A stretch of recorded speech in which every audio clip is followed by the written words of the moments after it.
You're nothing but a guest in this house. That was the sentence my mother-in-law chose to say in front of 25 people standing in the living room of the house I paid for. And the strange part is, for a few seconds, nobody even realized how wrong she was. My name is Ethan Walker. I'm 32 years old, I live just outside Columbus, Ohio, and 2 years ago I made what I thought was the smartest financial decision of my life. At the time, I didn't realize that same decision would eventually lead to the most uncomfortable family gathering I had ever experienced. But to understand why my mother-in-law, Linda Harrison, felt confident enough to call me a nobody in my own living room, you need to understand something about Linda. She has always been the kind of person who enjoys being the center of attention. Not in a loud, chaotic way, but in that very controlled, very confident way where she believes she knows exactly how every story should be told. And in her version of the story, my wife Olivia was the successful one who had everything figured out, while I was just the quiet husband who happened to benefit from her success. The truth was a little more complicated than that, but Linda never cared much about the truth when a better story was available. The house we were standing in that night was a beautiful 2-story place with white siding, a wide front porch, and a backyard big enough to host every family gathering Linda could dream up. 3 bedrooms, 2.5 bathrooms, about 2,400 square feet, sitting on a quiet street lined with maple trees. From the outside, it looked like the kind of house that belonged to a couple who had everything perfectly together. And in Linda's mind, that couple was Olivia and, well, mostly Olivia. For the past year, Linda had told that story to anyone who would listen. Friends at church. Neighbors. Extended relatives during the holidays. According to her, Olivia had worked incredibly hard, saved her money, and bought the house that gave our little family its stability. I remember the first time I heard her tell that version of events at Thanksgiving. She was standing near the dining table holding a glass of sparkling cider, proudly explaining how her daughter had built a life from the ground up. I didn't interrupt. Olivia didn't interrupt either. We just exchanged one of those quick glances married couples give each other when they both know something that the rest of the room doesn't. At the time, it didn't feel important enough to correct. But over the months, the story kept growing. Each time Linda told it, I seemed to disappear a little more from the narrative. Eventually I wasn't the husband who helped buy the house. I was the husband who happened to live there. And then, slowly, I became the husband who was lucky to live there. If I'm being honest, I should have said something earlier. Not because I needed recognition, but because stories have a way of becoming facts when they're repeated often enough. Linda never asked questions. She simply assumed.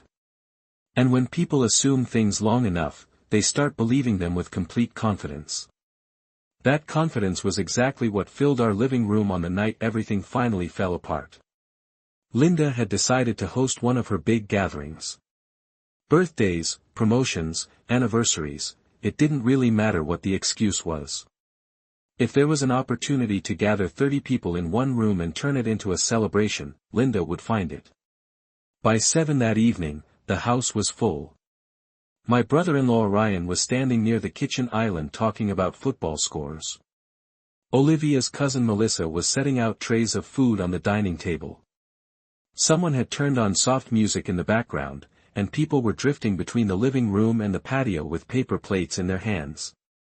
From the outside, it looked like a perfectly normal family gathering. But there was something about the way Linda kept glancing around the room that night. Like she was waiting for the right moment to say something important. I didn't realize it at the time. Looking back now, the signs were obvious. Around 8 o'clock, Linda picked up her glass and tapped it lightly with a fork. The soft clink cut through the room just enough to pull everyone's attention toward her. Conversations faded. People turned. Olivia stood next to me, resting her hand on my arm, completely unaware of what was about to happen. Linda smiled the way someone smiles when they believe they're about to deliver a very clever speech. I just want to say how proud I am of my daughter. She began. A few people nodded. Olivia looked slightly embarrassed, the way she always does when her mom starts praising her in front of a crowd. Linda continued, explaining how Olivia had worked so hard to build a stable life, how she had managed her career, how she had bought this beautiful house that allowed everyone to gather together. I felt a few people glance in my direction, but I stayed quiet.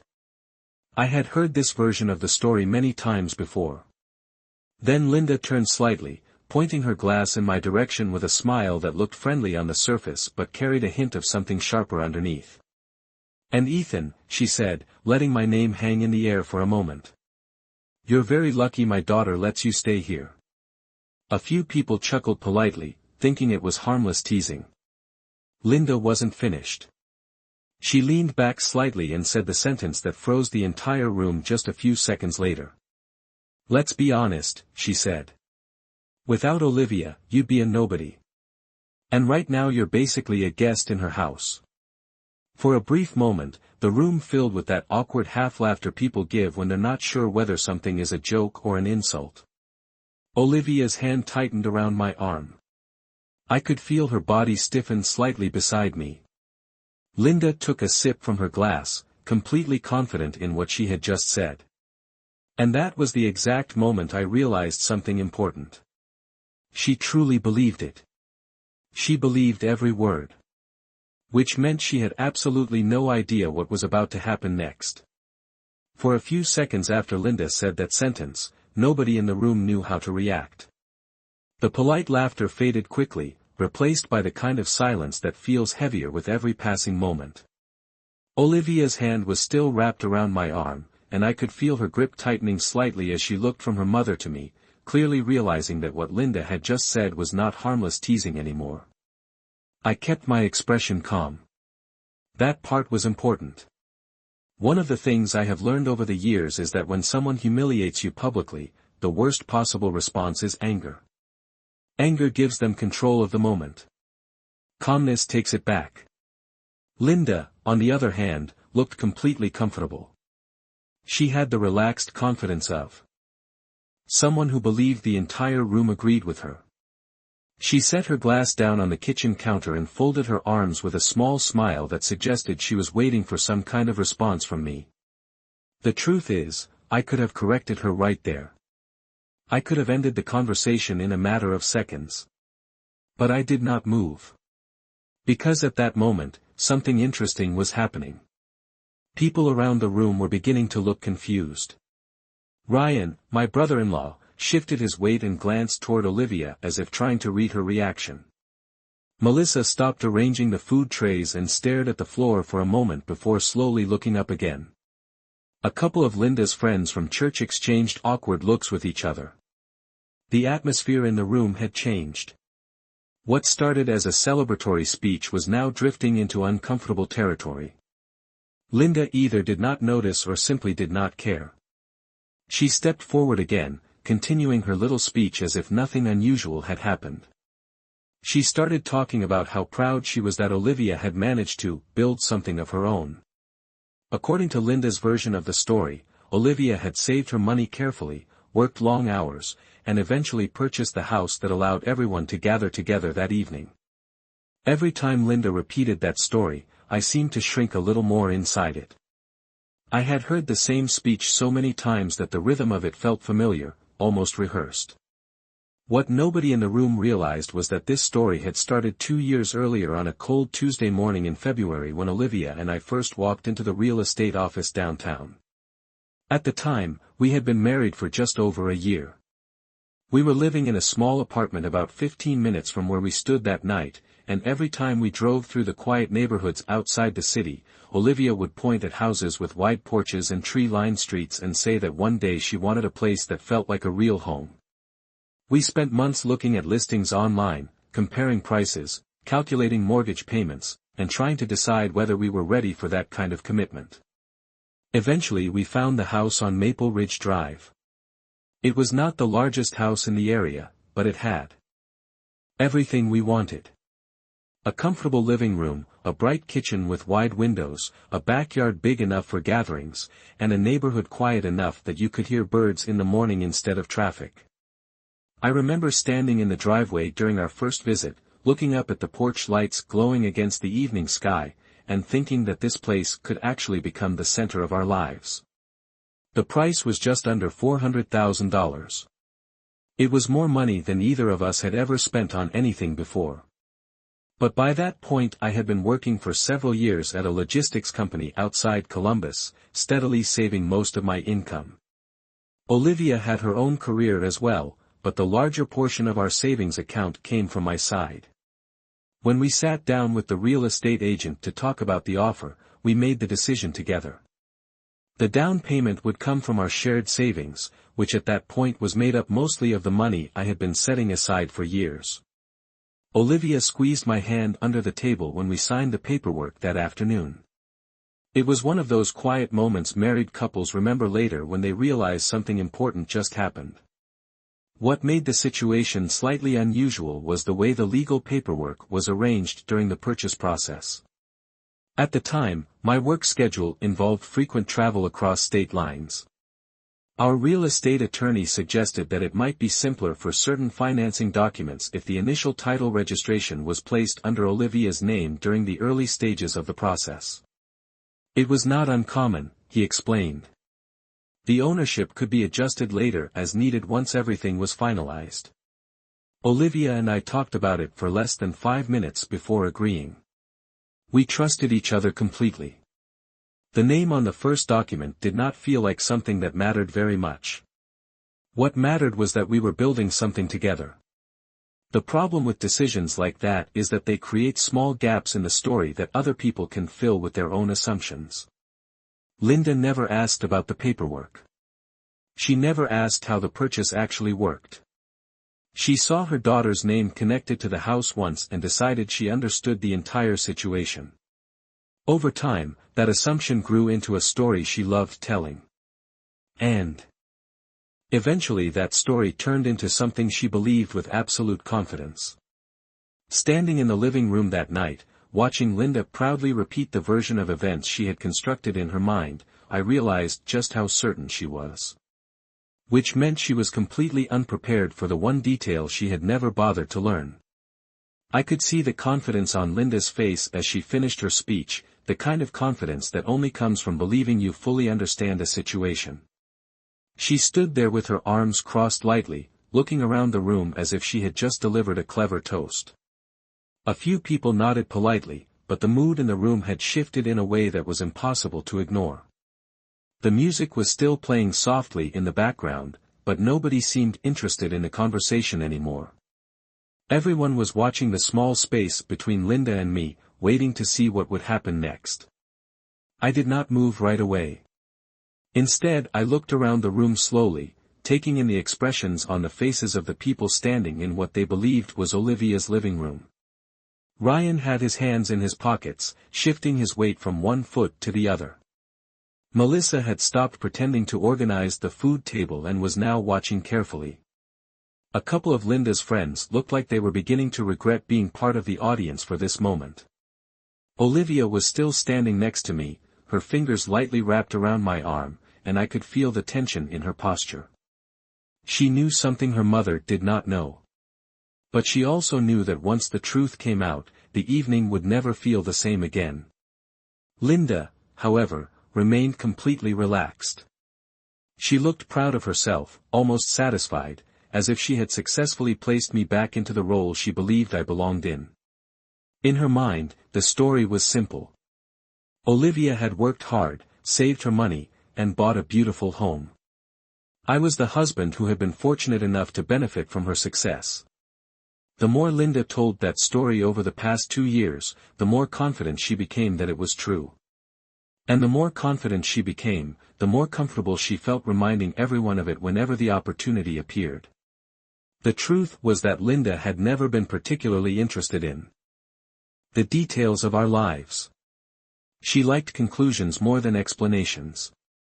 When Olivia first told her that we were buying a house, Linda had immediately assumed it was Olivia's accomplishment.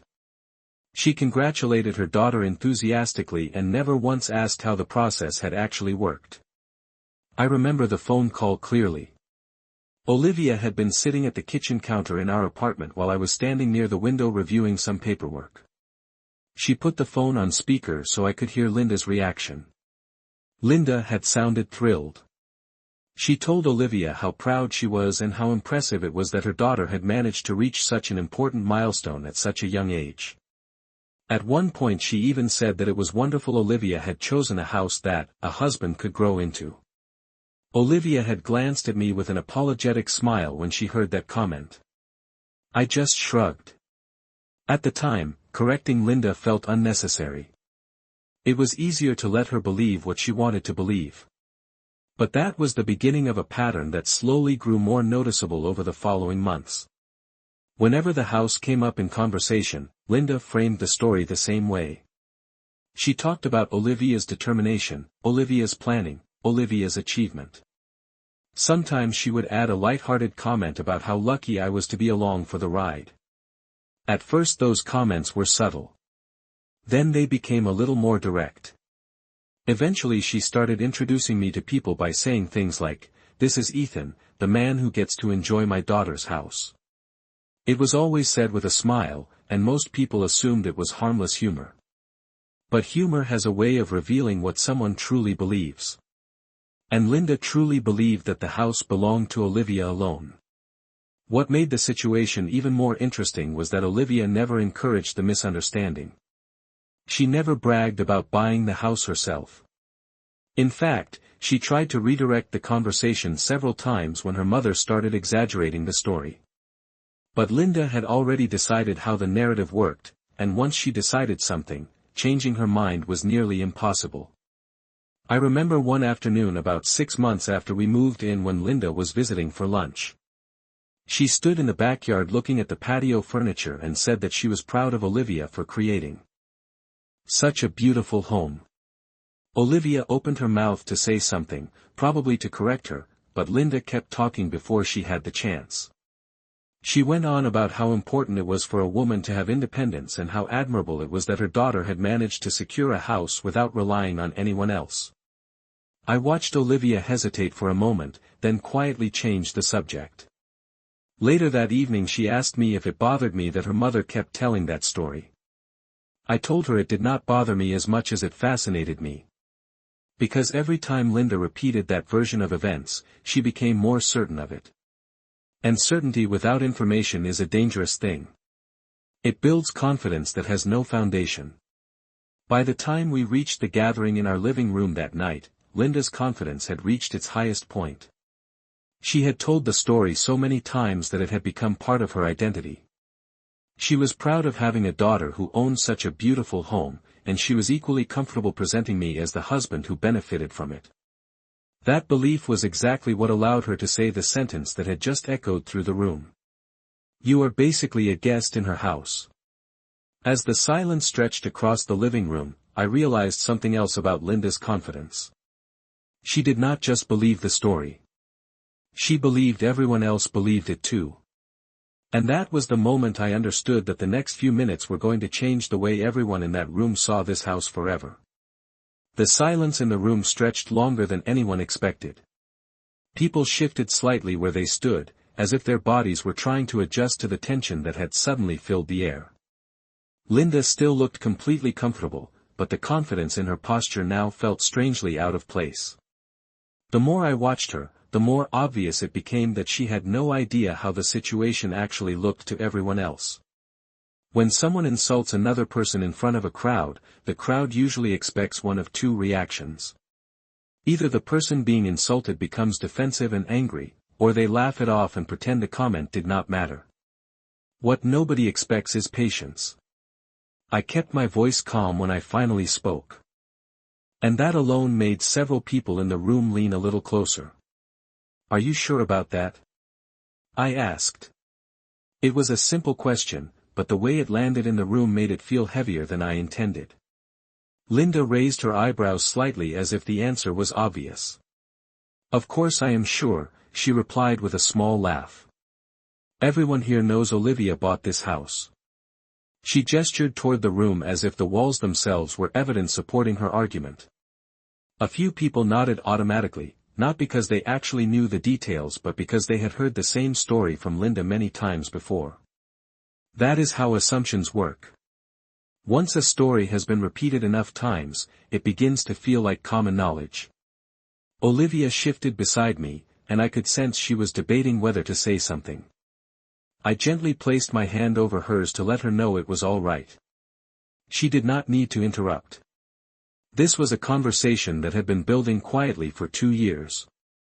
Linda tilted her head slightly and smiled again, the same confident smile she used whenever she believed she had already won the conversation.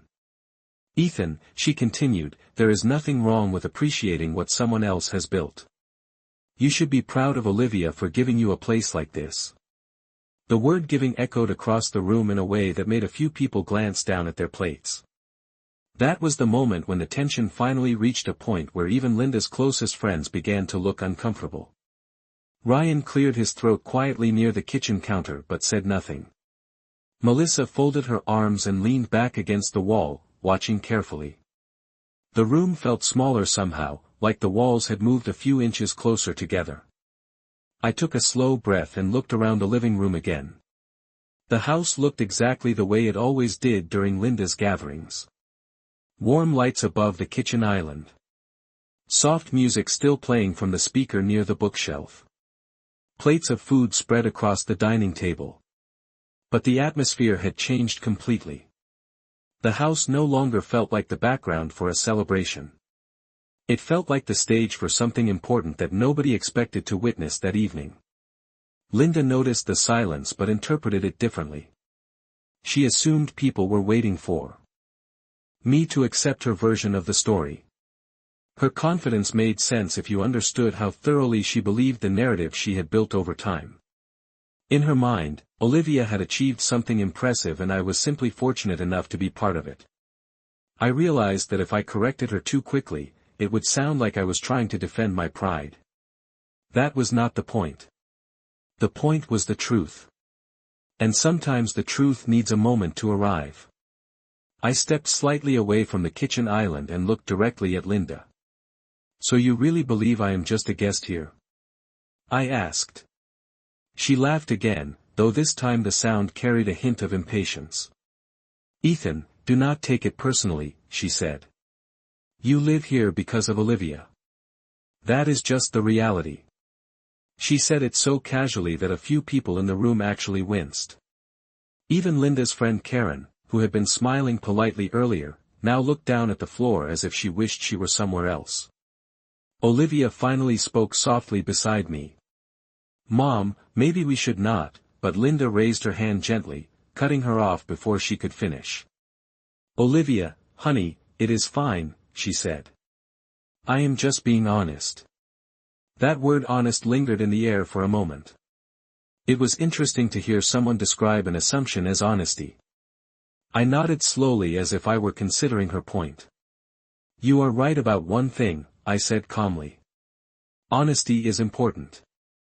A few people leaned forward slightly, sensing the shift in the conversation. Linda's smile widened, confident again that I was about to admit she had been correct all along. But there was something she had overlooked. For the past 2 years I had allowed her story to exist without interruption. Not because I agreed with it, but because I knew that one day the truth would matter more if people heard it at the right moment. And that moment had just arrived. I glanced toward the hallway that led to my office near the front of the house.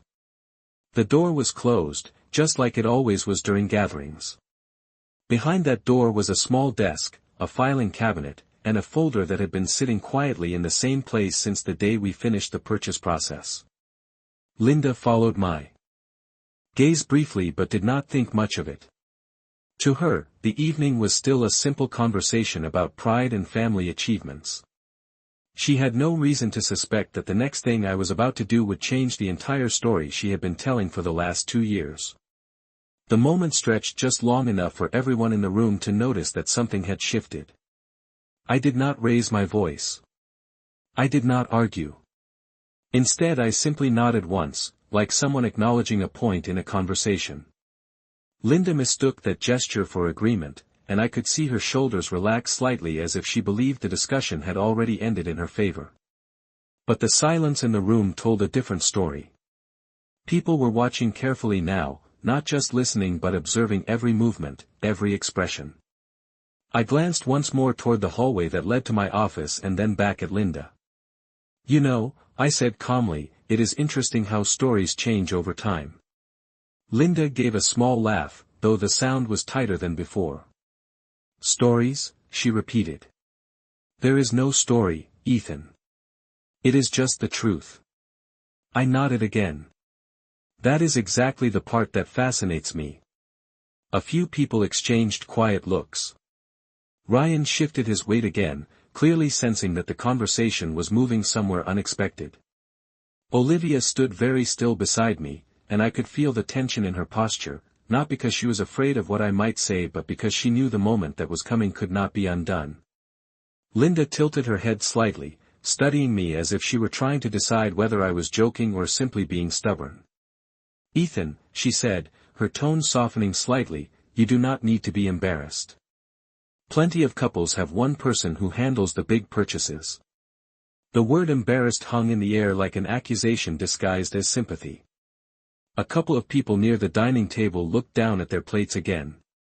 The atmosphere had moved beyond awkward and into something heavier, the kind of tension that makes even casual guests wish they could quietly leave the room. I folded my hands loosely in front of me and looked around the living room once more. The house felt different now. Not because anything about the walls or furniture had changed, but because the story Linda had been telling about it was about to collide with the reality she had never bothered to examine. "Linda," I said gently, "can I ask you something?" She nodded quickly, still confident. "Of course. When Olivia and I bought this house," I continued, "did you ever ask how the purchase actually worked?" For the first time that evening, Linda hesitated. It was only for a second, but several people in the room noticed.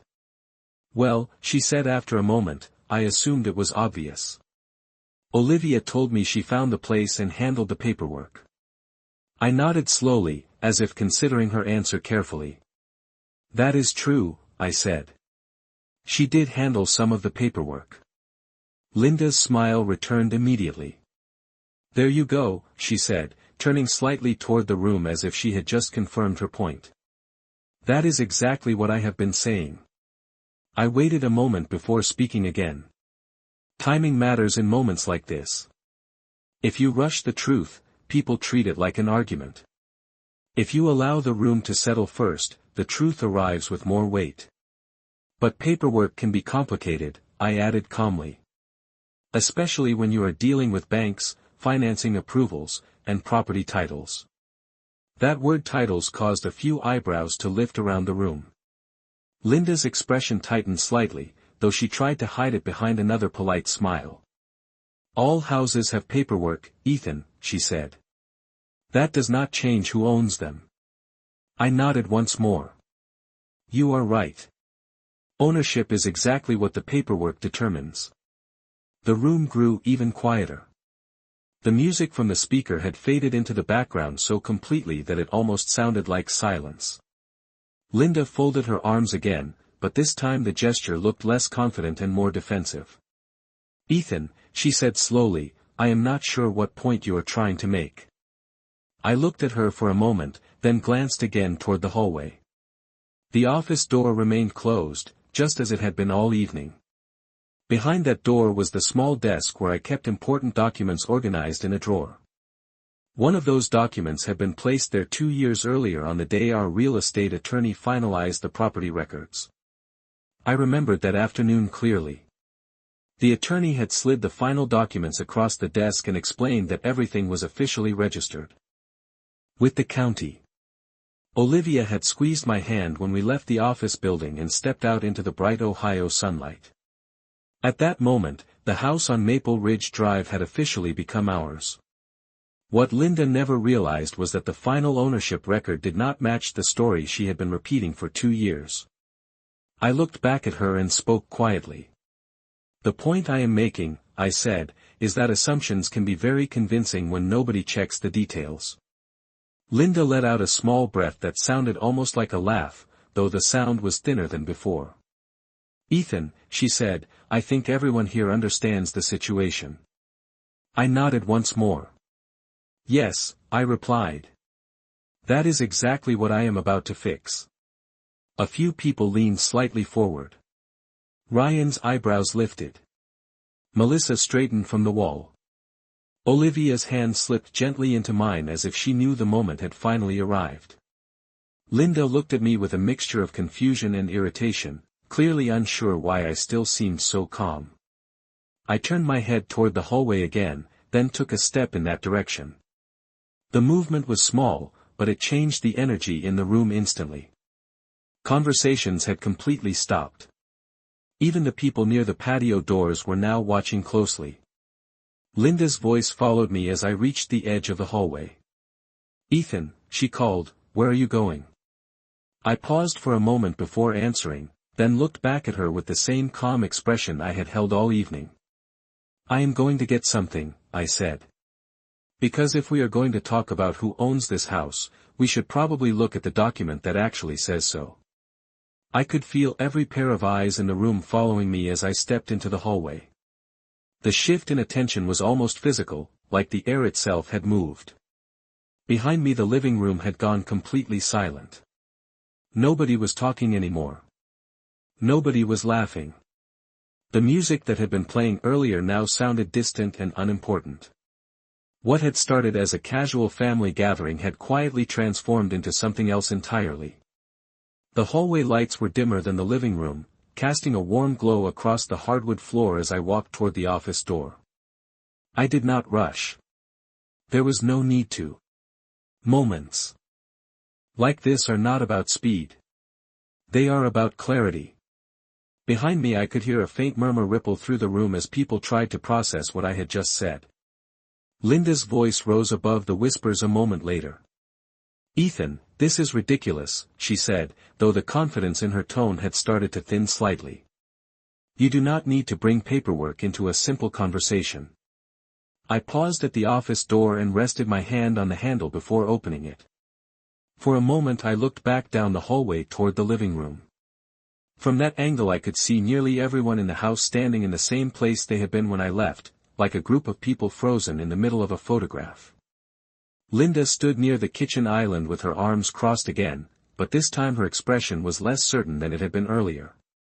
Olivia stood beside Ryan, watching quietly. When our eyes met she gave the smallest nod, the kind of nod that said she understood exactly what was about to happen. Then I opened the door and stepped inside the office. The room was quiet and orderly, just the way I liked to keep it. A small desk sat against the wall beneath the window. A bookshelf lined one side of the room, filled mostly with work files and a few old textbooks from college. The desk lamp cast a soft pool of light across the surface, illuminating the drawer where I kept important documents organized in a simple filing system. I walked over and pulled the drawer open slowly. Inside were several folders arranged neatly from left to right. Insurance documents. Tax records. Mortgage statements. And near the back of the drawer, a thick cream-colored folder that had not been touched in months. I slid it out carefully and held it for a moment. The paper inside felt heavier than it should have, though I knew that was just the weight of what it represented. 2 years earlier, this folder had been handed to me across a polished desk in a small legal office downtown. Our real estate attorney had explained every detail as he walked Olivia and me through the final stage of the purchase process. The property records had been updated with the county clerk. The title had been registered. The house on Maple Ridge Drive officially had an owner. At the time the conversation had been purely procedural. Just another step in the long chain of paperwork that comes with buying a home. But now that same document was about to settle a question that had quietly grown inside my mother-in-law's imagination for 2 years. I closed the drawer and turned toward the door again. Before stepping back into the hallway I took one steady breath. Not because I was nervous, but because I understood that once people see the truth written on paper, their assumptions change instantly. The hallway seemed brighter when I stepped back out, though that might have been because every eye in the living room immediately locked onto the folder in my hand. Conversations that had quietly restarted stopped again the moment people saw me walking back toward them. Ryan leaned forward slightly. Melissa moved away from the wall. Even Linda's friends near the dining table straightened up, their attention fixed on the cream-colored folder like it was the most interesting object in the house. Linda was still standing in the same spot near the kitchen island. When she noticed what I was holding, her expression tightened in a way that told me she was beginning to sense that the evening was not going to end the way she expected. "Ethan," she said, forcing a small laugh that sounded thinner than before, "you really went to get paperwork." I walked calmly back into the living room and stopped near the center of the space.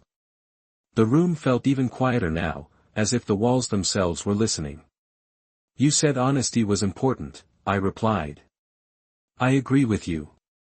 Linda shook her head slightly as if trying to dismiss the seriousness of the moment. "This is unnecessary," she said. "Everyone already knows how this works." A few people shifted uncomfortably, unsure whether they should agree with her or simply stay quiet. I placed the folder gently on the kitchen island between us and opened it. The soft sound of paper sliding against paper seemed louder than it should have in the silence. Inside the folder were several documents, neatly arranged in clear sleeves.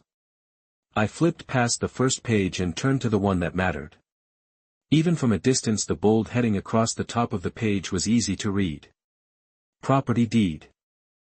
I slid the document out and placed it flat on the counter so that the writing faced Linda.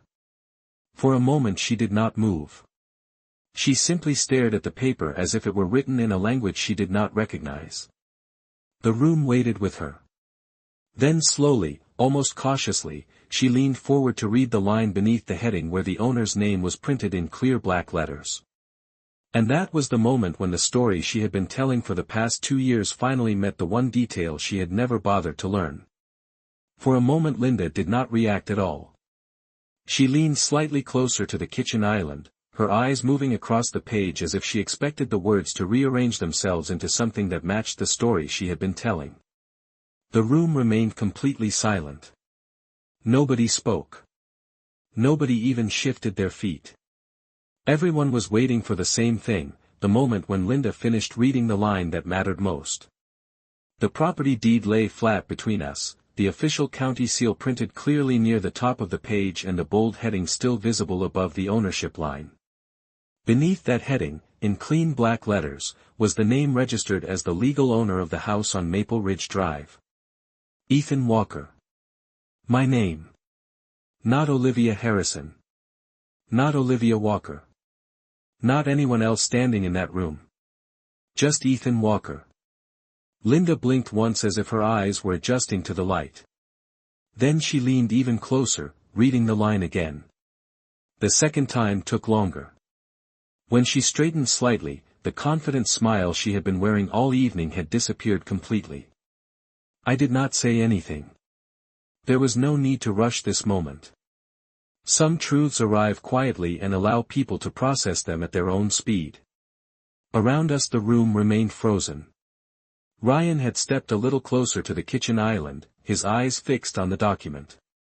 Melissa had moved from the wall and was now standing beside the dining table, staring at the paper with wide eyes. Even Linda's friends from church had leaned forward slightly, trying to see the page from where they stood.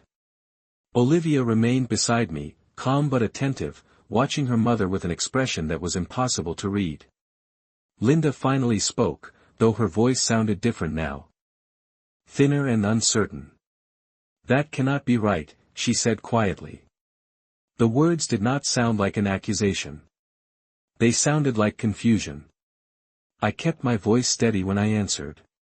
It is the official deed, I said. Filed with the county when we completed the purchase.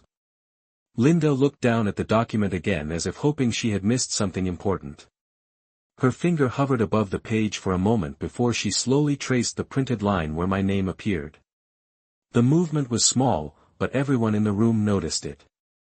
A faint murmur spread through the group as people began whispering to each other. Ryan finally leaned forward far enough to read the page clearly, and his eyebrows lifted almost immediately. Wait, he said quietly, glancing from the paper to me.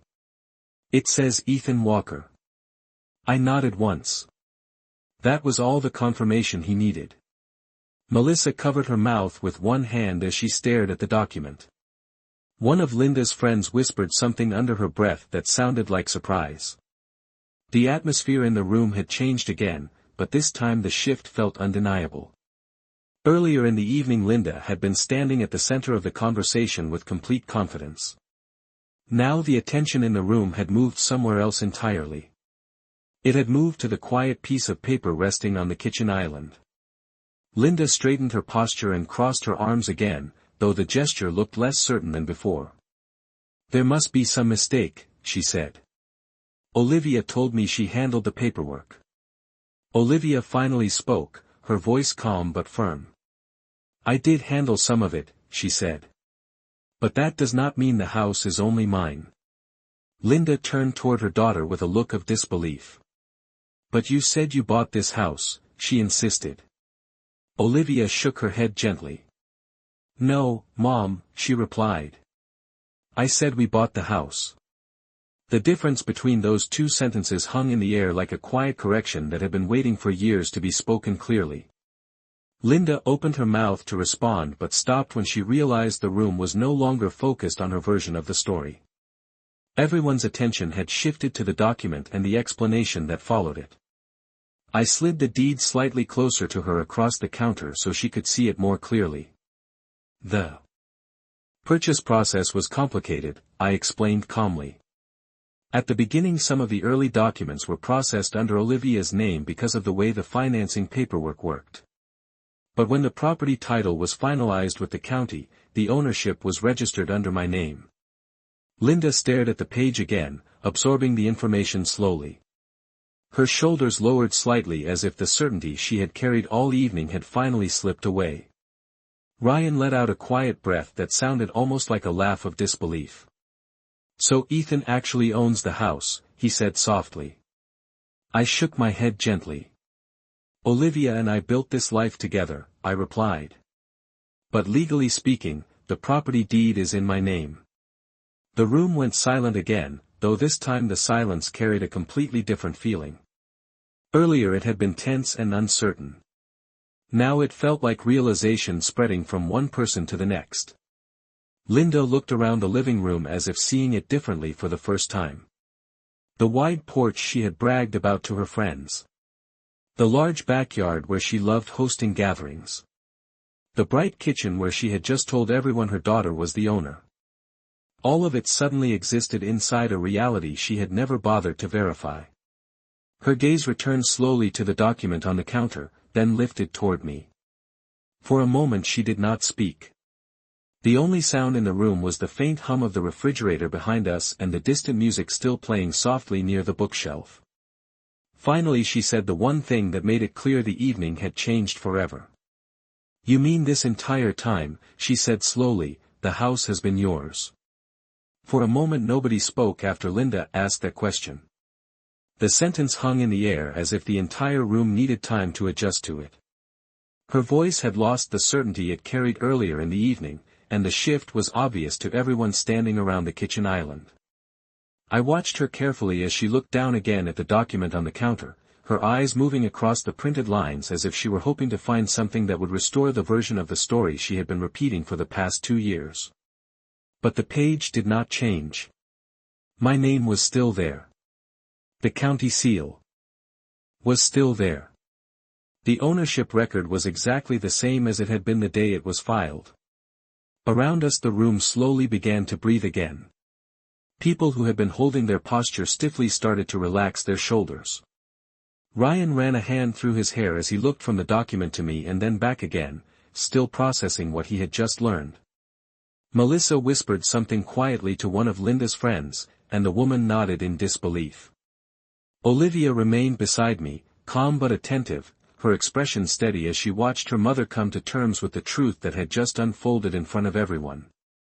Linda lifted her eyes from the paper and looked directly at me again. This time the question in her expression was genuine. "So this entire time," she repeated slowly, "the house has been in your name?" I nodded once. "Yes," I said calmly. "Since the day the purchase was finalized." Linda shook her head slightly as if she was trying to reorganize the past 2 years in her mind. "But Olivia told me she handled everything," she insisted. Olivia answered before I could speak. I handled some of the paperwork at the beginning, she said. But Ethan handled the financial side and the final title registration. Her voice was gentle, but it carried a clarity that made the situation impossible to misunderstand. Linda looked between the two of us, the realization slowly settling in. The confidence she had displayed earlier in the evening had completely faded now, replaced by the kind of quiet discomfort that comes when someone realizes they have been wrong in front of a crowd. For a long moment she did not say anything at all. She simply stood there, absorbing the reality that the house she had just used to humiliate me was legally registered in my name. Ryan finally broke the silence. I mean, he said carefully, that explains why Ethan has been the one dealing with the mortgage statements. A few people nodded quietly as if pieces of the story were beginning to fall into place. Melissa looked toward Olivia and said softly, I always wondered why the bank letters came addressed to Ethan. Linda turned toward her daughter again, her expression still struggling to reconcile what she had believed with what was now clearly written in front of her. Why did you never correct me? She asked. Olivia paused for a moment before answering. I tried to, she said gently. But you usually changed the subject before I finished explaining. The room grew quiet again, though this time the silence carried a different tone. Earlier it had been filled with tension and anticipation. Now it felt like the quiet after a misunderstanding has been exposed. Linda looked back at the deed one more time and then slowly stepped away from the kitchen island. Her posture had softened, and for the first time that evening she seemed unsure of where to stand. I closed the folder and slid the document back inside, not in a dramatic way but simply as someone putting away an important record after it has served its purpose. Look, I said calmly, this was never about proving anyone wrong. A few people glanced at each other when I said that, clearly remembering the sentence Linda had used earlier in the evening. I continued speaking in the same steady tone. The house belongs to our family. Olivia and I built this life together. Linda's eyes lifted toward me again. The defensiveness she had carried earlier had faded, replaced by something closer to reflection. I did not know, she said quietly. I honestly thought Olivia bought the house herself. I nodded. I know you did, I replied. That is why I never argued about it before. Ryan let out a soft laugh of disbelief and shook his head. This entire time, he said, you just let everyone believe that story. I shrugged lightly. Sometimes it is easier to let people think what they want until the moment when the truth actually matters. The room absorbed that sentence slowly. Linda looked around the living room again, taking in the same walls and furniture she had admired so many times before. But now the space carried a different meaning. It was no longer the stage for the story she had told about her daughter's success. It was the place where that story had just been corrected. She turned back toward me and spoke in a quieter voice than anyone had heard from her that evening. Ethan, she said, I should not have said what I said earlier. The apology was not loud or dramatic, but everyone in the room heard it. Olivia reached over and squeezed my hand gently. I gave a small nod, accepting the moment without trying to stretch it into something bigger. Because the truth had already done the work it needed to do. The room, the people, and the story had all changed in the span of a few minutes. And from that point forward, nobody in that house would ever repeat the sentence my mother-in-law had used at the beginning of the night. The room stayed quiet for several seconds after Linda spoke those words. Her apology had not been dramatic, and it had not needed to be. Sometimes the most meaningful moments are the quiet ones where everyone understands exactly what just happened without anyone needing to explain it further. I slid the folder closed and rested my hand lightly on the kitchen island, letting the moment settle naturally. Around us people began to shift again, the tension that had filled the house earlier slowly dissolving into something calmer. Ryan exhaled and leaned back against the counter as if he had been holding his breath for the last 10 minutes. Melissa glanced around the living room and gave a small, almost nervous laugh that seemed to release some of the pressure in the air. Conversation started quietly again, though everyone was still aware that they had just witnessed something none of them expected when they arrived that evening. Linda remained standing near the island for a moment longer, looking down at the closed folder before finally lifting her eyes toward me again. The expression on her face was not angry or defensive anymore. It looked more thoughtful than anything else. "I suppose," she said slowly, "I should have asked more questions before assuming I knew the whole story." I nodded once. "Most people do that," I replied calmly. "It is easy to build a story when you only have part of the information." She let out a small breath that almost sounded like a laugh. "I have been telling the wrong version of that story for 2 years," she admitted. Ryan chuckled softly beside us. "To be fair," he said, "you told it with a lot of confidence." A few people nearby smiled at that, and even Linda allowed a small smile to appear for the first time since she had read the document. The atmosphere in the room had changed completely now.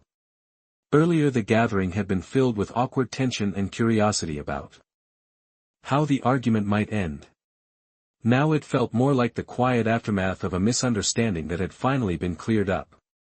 Olivia squeezed my hand gently before stepping forward toward her mother. "Mom," she said softly, "none of this was meant to embarrass you." Linda shook her head. "No," she replied. "I managed that part myself." That honest admission drew a few sympathetic smiles from the people nearby. She looked around the room once more, taking in the same house she had proudly described earlier that evening. The wide windows, the kitchen island, the hallway leading toward the office where the document had been kept. Everything looked exactly the same as it had before, but the story connected to it had changed. Finally she looked back at me and spoke again. "Ethan," she said quietly, "I really did believe you were just lucky to be living here." I shrugged lightly. "I know," I said. "That is why I never argued about it before." Ryan raised an eyebrow at that. "You never corrected her once?" he asked. I shook my head. "Not directly." Melissa tilted her head with curiosity. "Why not?" she asked. I thought about that for a moment before answering. "Because sometimes correcting someone too early turns the truth into an argument," I said. "But when the right moment arrives, the truth can speak for itself." Several people nodded quietly at that explanation. The conversation slowly began to drift back toward normal topics after that. Plates were picked up again. The music from the speaker seemed louder now that people were talking again. Someone near the patio door started discussing plans for a weekend trip, and the sound of relaxed conversation gradually filled the house once more. Linda remained near the island for another minute before finally stepping over to Olivia and giving her daughter a brief hug. When she turned back toward me her expression was calm and respectful in a way it had never been before. "Thank you for being patient with me," she said. I gave a small nod. "Family gatherings have a way of revealing things," I replied. She smiled faintly at that and then moved toward the living room to join the others. As the evening slowly returned to normal, Ryan leaned closer to me with a quiet grin. "You know," he said, "that might be the calmest way I have ever seen someone win an argument." I shook my head slightly. "It was never about winning," I said. "It was about making sure everyone understood the truth." He glanced toward the hallway and then back at the kitchen island where the folder had been sitting. "Still," he said, pulling out the property deed in the middle of a speech was pretty memorable. I could not help but smile slightly at that. Because he was right about one thing. Moments like that tend to stay with people. Not because of the argument that led to them, but because of what they reveal when the noise fades away. Later that night after most of the guests had left and the house had grown quiet again, Olivia and I stood together in the living room looking around at the same space where everything had unfolded earlier. The lights were softer now, the kitchen cleaned up, the music turned off. Olivia leaned her head lightly against my shoulder. "You handled that better than I expected," she said. I smiled faintly. "I had 2 years to think about how that conversation might eventually happen," I replied. She laughed quietly and squeezed my hand. And as we stood there together in the quiet house we had built, I realized something simple but important.